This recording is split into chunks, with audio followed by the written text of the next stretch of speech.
Entre 1648 et 1653, la France est secouée par une série de révoltes qui ébranlent l'autorité royale et menacent l'avenir du jeune Louis XIV. Après la fronde parlementaire, c'est au tour de la haute noblesse de se dresser contre le pouvoir central. Connue sous le nom de Fronde des Princes, cette rébellion oppose des grands seigneurs, tels que le prince de Condé, le duc de Longueville ou encore le duc de Bouillon, à la régente Anne d'Autriche et à son ministre Mazarin. Derrière les rivalités de cour et les ambitions personnelles, c'est tout l'équilibre du royaume qui vacille. Le pouvoir monarchique, encore fragile, doit faire face à une noblesse nostalgique de ses privilèges. Dans ce tumulte, alliances et trahisons se succèdent, plongeant la France dans une guerre civile. Revenons sur cette crise complexe, prélude à l'absolutisme de Louis XIV.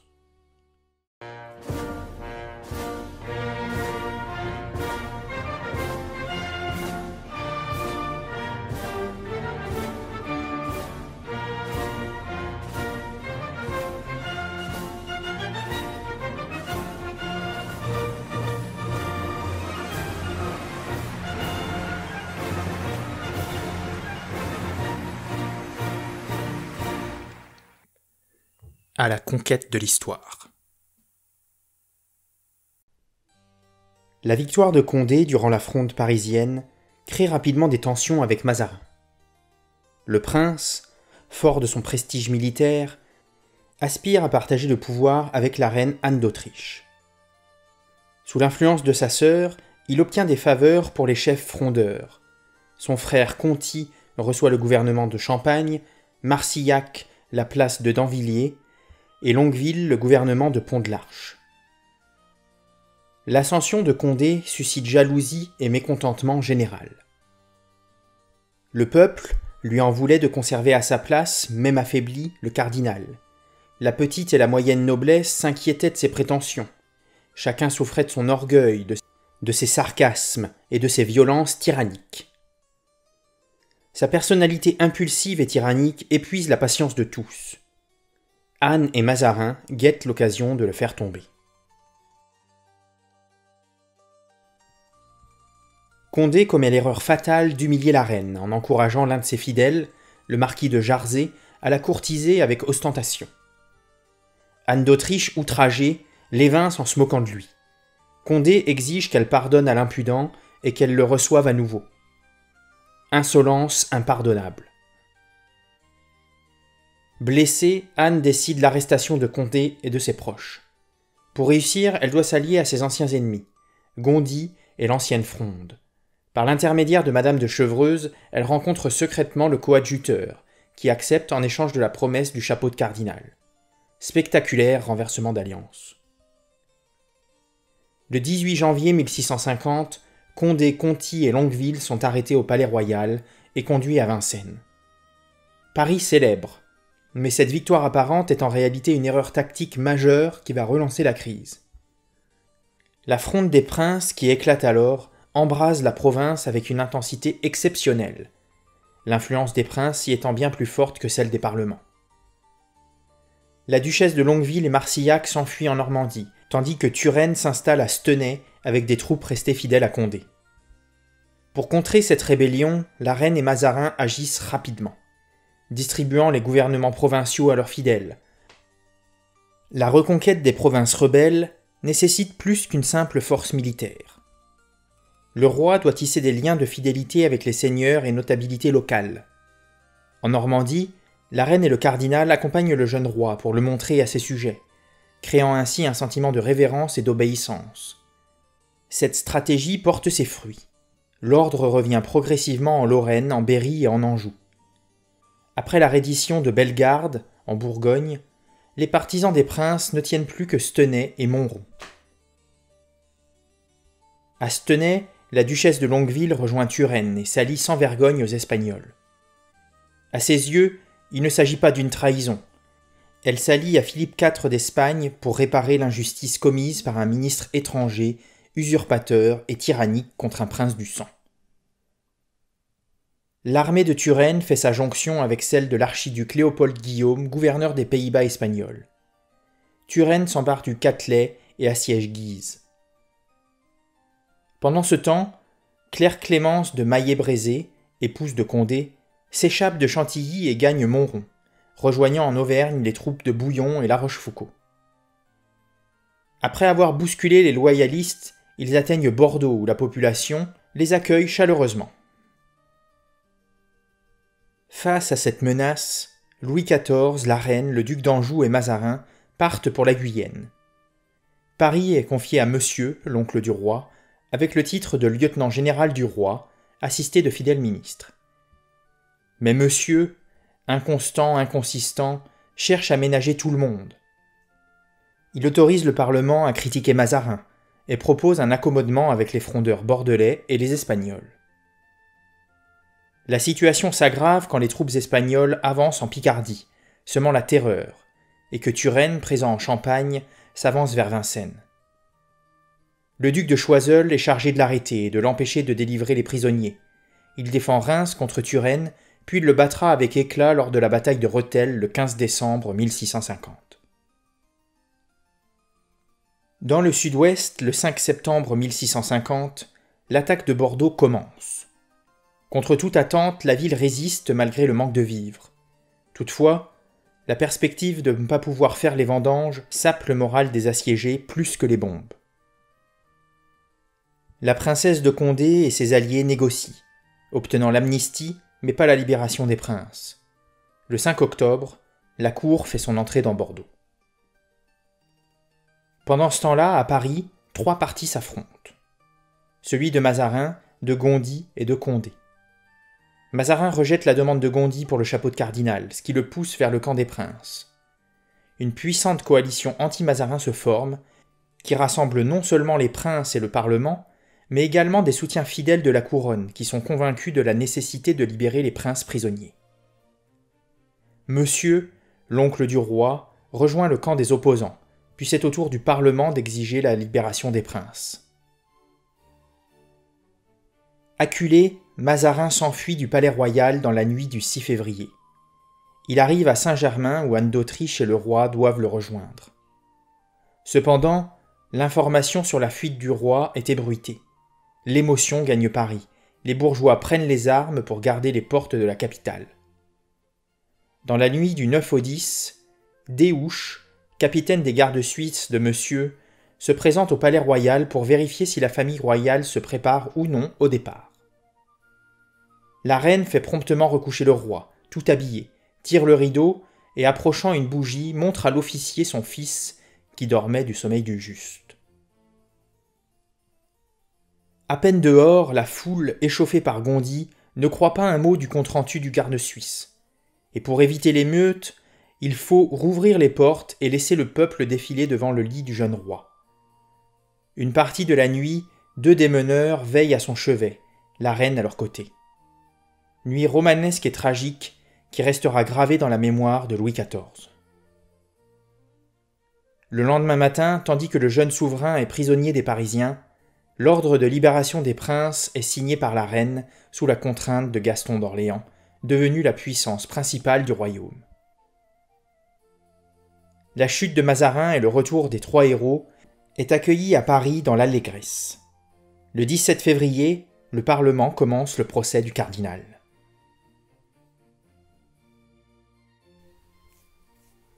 Mais bientôt, une nouvelle agitation secoue la France, avec l'Assemblée de la noblesse convoquée par Gaston d'Orléans. Du 6 février au 25 mars, 463 gentilshommes élaborent un programme ambitieux visant à transformer la monarchie française en régime mixte, où l'aristocratie contrôlerait le pouvoir et le roi ne conserverait qu'un rôle symbolique. Ce premier libéralisme politique, aristocratique et rétrograde, révèle la crise d'identité de la noblesse d'épée. Il réclame la suppression d'obligations féodales comme le ban et l'arrière-ban, la disparition des traitants, le droit de commercer sans déroger et la convocation des États généraux. À l'exception de Gaston d'Orléans et de Gondy qui tirent les ficelles, la cour est consternée par cette agitation, tout comme Condé et le Parlement, ce dernier estimant représenter seul la nation. Pour apaiser les tensions, les États généraux sont malgré tout convoqués pour septembre 1651 à Tours, mais seront sans cesse repoussés. Heureusement pour le roi, le clergé reste relativement passif, craignant une alliance avec cette noblesse turbulente. Cette situation illustre la stratégie monarchique, qui se nourrit des divisions entre ordres. Une coalition des trois ordres représenterait un danger mortel pour la royauté, et c'est ce qui s'est passé en 1789. Pendant ce temps, Mazarin, réfugié à Cologne, entretient une correspondance quotidienne avec Anne d'Autriche. Pour revenir au pouvoir, il doit déstabiliser Condé en se réconciliant avec Gondi. La reine suit son conseil et promet à nouveau le chapeau de cardinal au coadjuteur. Le jeu de bascule des clans recommence, Condé devenant désormais l'homme à abattre. Le 31 juillet, un incident grave survient. Condé croise le carrosse du roi sans s'arrêter. Insolence suprême. Le prince méprisait celui qu'il voyait comme un sot et un jouvenceau mal dégrossi. Mais Louis XIV, qui gagne en assurance, commence à s'affirmer, même face à son oncle Gaston d'Orléans. Un jour qu'il passait par ses appartements en revenant de chez la reine, Gaston d'Orléans fut surpris de se faire interpeller par cet adolescent de 13 ans à peine.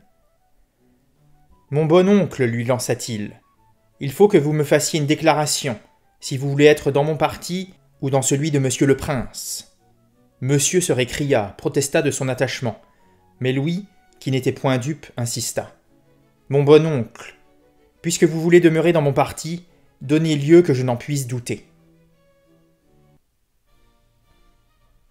Peu de temps après, le 5 septembre, Louis XIV atteint ses 13 ans, âge de la majorité royale.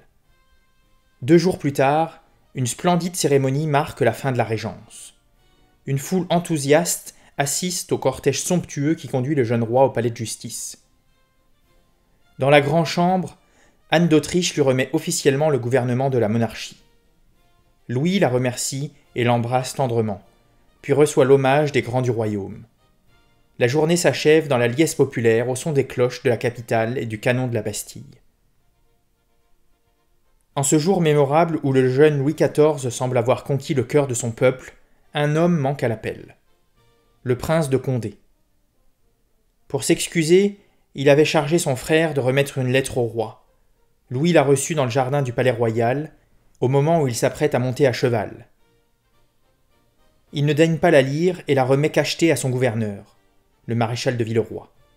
La reine-mère explose de fureur à cette nouvelle insolence. Cette absence marque le début d'une nouvelle guerre civile qui va déchirer la France.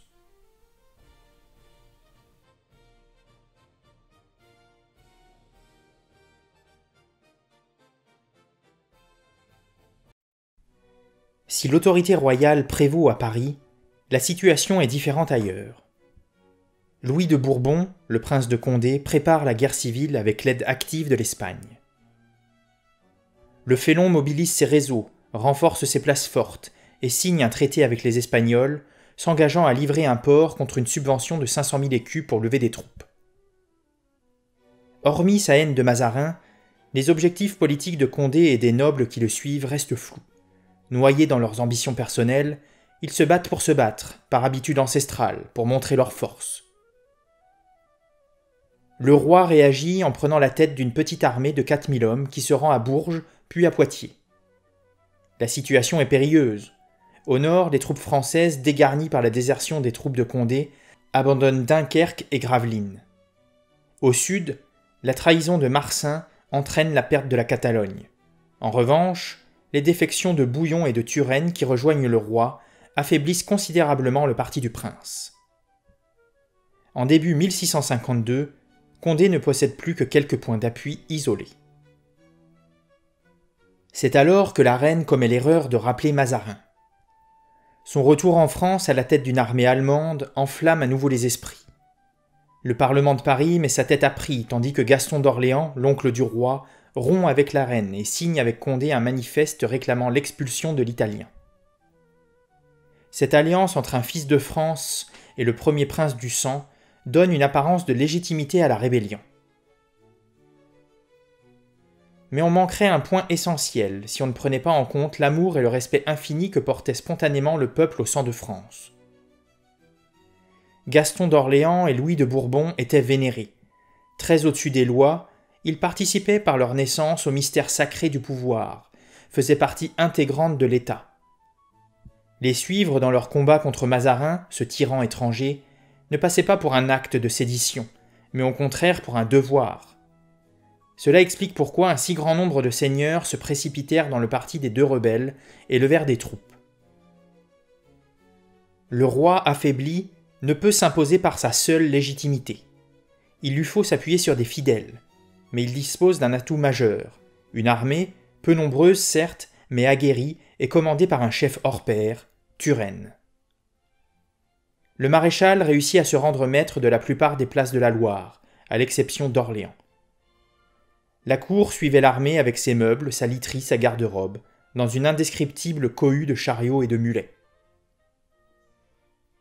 La restauration de l'autorité royale est d'autant plus facilitée qu'il y a beaucoup de divisions dans le camp adverse. Pendant la semaine de Pâques 1652, plusieurs événements décisifs se produisent. La grande mademoiselle, fille de Gaston d'Orléans, entre dans la danse. La jeune femme de 25 ans veut jouer un rôle, prouver à tous, au cardinal, au frondeur, à son père, qu'elle existe. Elle prend la tête d'une petite troupe et se jette dans Orléans, chef-lieu de l'apanage de son père, où elle remporte un facile triomphe. Simultanément, Condé et La Rochefoucauld quittent Agen, traversent la France déguisés en domestiques pour rejoindre l'armée de Beaufort et Nemours et y remettre de l'ordre. Le jour de Pâques, à Sully-sur-Loire, Louis XIV reçoit froidement une délégation du Parlement, venue lui rappeler son engagement de bannir Mazarin. Les parlementaires sont congédiés brusquement. Mais c'est sur le terrain militaire que va se jouer le dénouement de cette fronde des princes.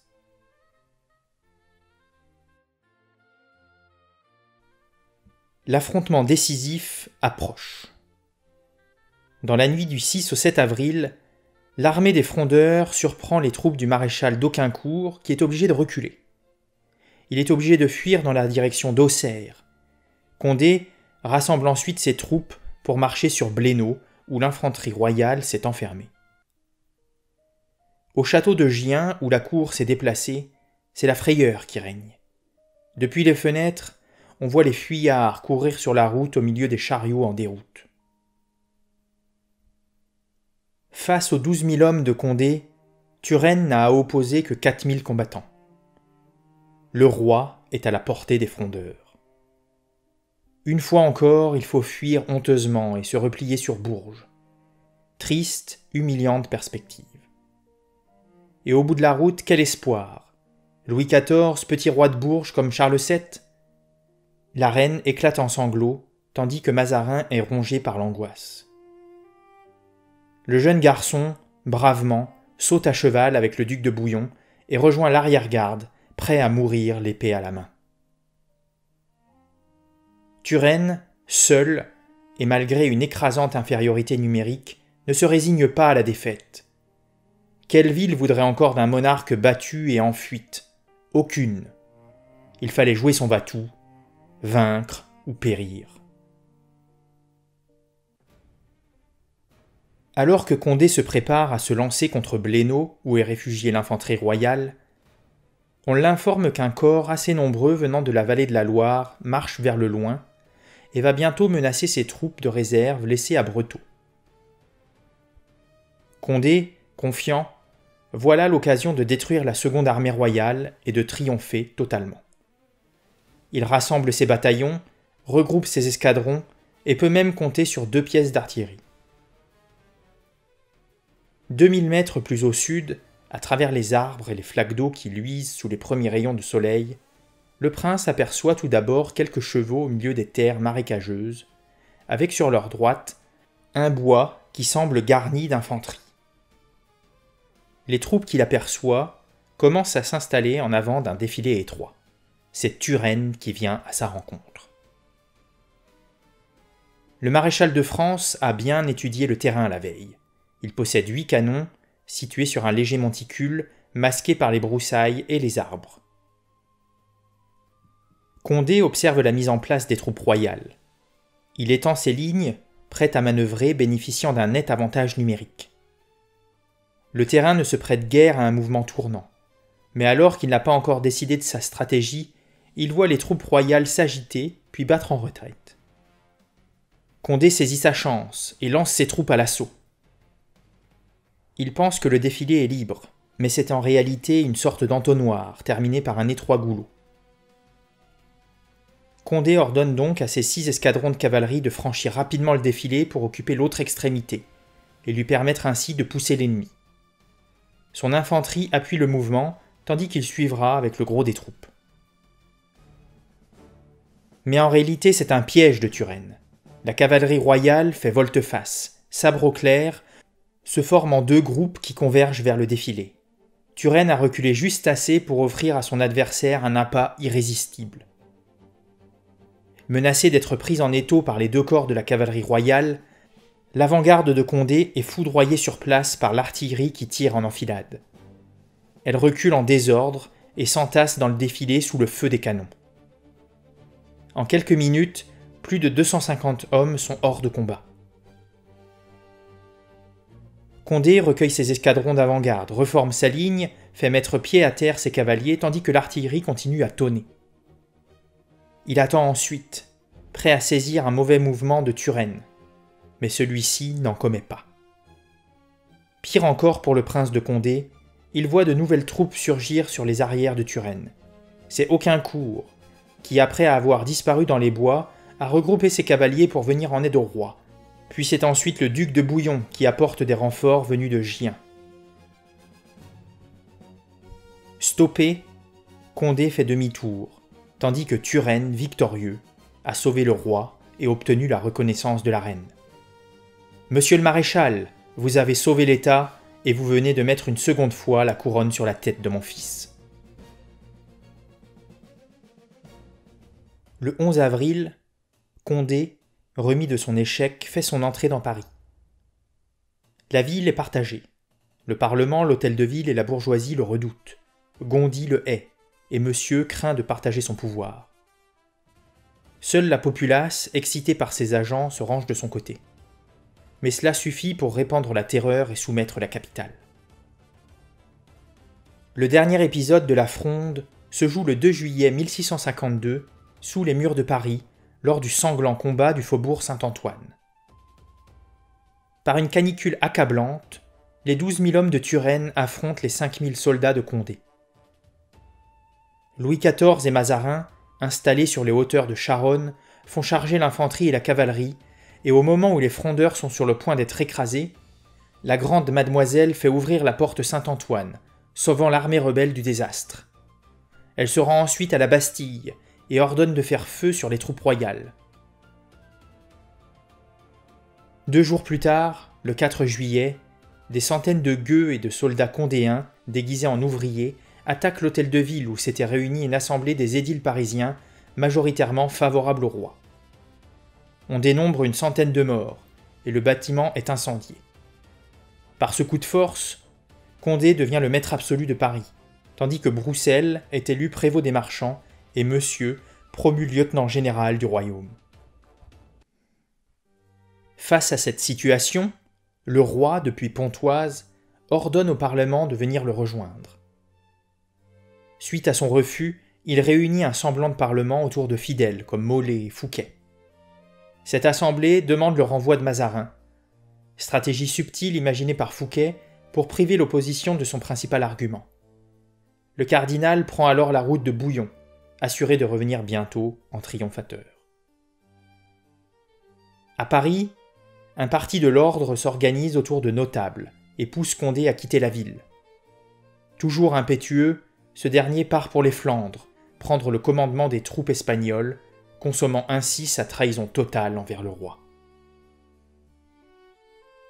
Après 13 mois d'absence, le 21 octobre 1652, Louis XIV fait son entrée dans Paris par la porte Saint-Honoré. L'accueil inoubliable des Parisiens, leurs ovations, le joyeux carillon des cloches et les salves d'artillerie lui font l'effet d'un baume délicieux. Le roi s'installe au Louvre, tandis que Monsieur et sa fille sont exilés, comme les principaux meneurs de la révolte. Condé est condamné à mort, perd le nom de Bourbon et sa qualité de prince du sang.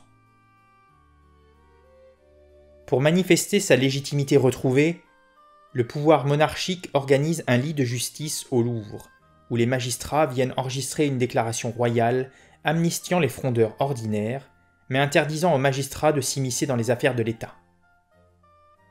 Puis le roi rappelle Mazarin, qui après l'arrestation de son ennemi, le cardinal de Retz, le 19 décembre, fait un retour triomphal à Paris le 3 février 1653.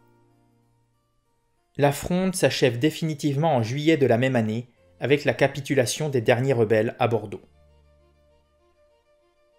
Le bilan de cette folle guerre civile est accablant. Les troupes, qu'elles soient royales, du prince de Condé ou espagnoles, ont dévasté provinces et campagnes, semant partout ruines et désolation. La région parisienne, la Picardie et la Champagne figurent parmi les zones les plus touchées. On compte 12 000 familles dans la détresse et plus de 60 000 mendiants à Paris. La population française serait tombée de 20 à 18 millions d'habitants. Face à cette misère, un immense mouvement de charité se développe, porté notamment par Vincent de Paul, les Filles de la Charité et la Compagnie du Saint-Sacrement. Mais ces efforts ne peuvent être à la mesure de la catastrophe. Heureusement, dès 1653-1654, de bonnes récoltes permettent un retour progressif à la normale dans la plupart des régions. L'activité manufacturière reprend et avec elle le commerce maritime. Quant à Louis XIV, il sort de cette épreuve le cœur durci par la longue série des humiliations endurées. Les draps humides et troués, les aubes glaciales de Saint-Germain, la faim, la souffrance, la rage impuissante et les sanglots émouvants de sa mère, le spectacle des brutalités et du désordre généralisé. De cette adolescence tourmentée, il tire une horreur de l'insubordination et une soif passionnée du pouvoir absolu. Après tant de tragiques événements, le jeune roi est désormais voué à l'ordre. Merci à tous les tipeurs et aux membres YouTube qui soutiennent mon travail, et à bientôt pour le prochain épisode.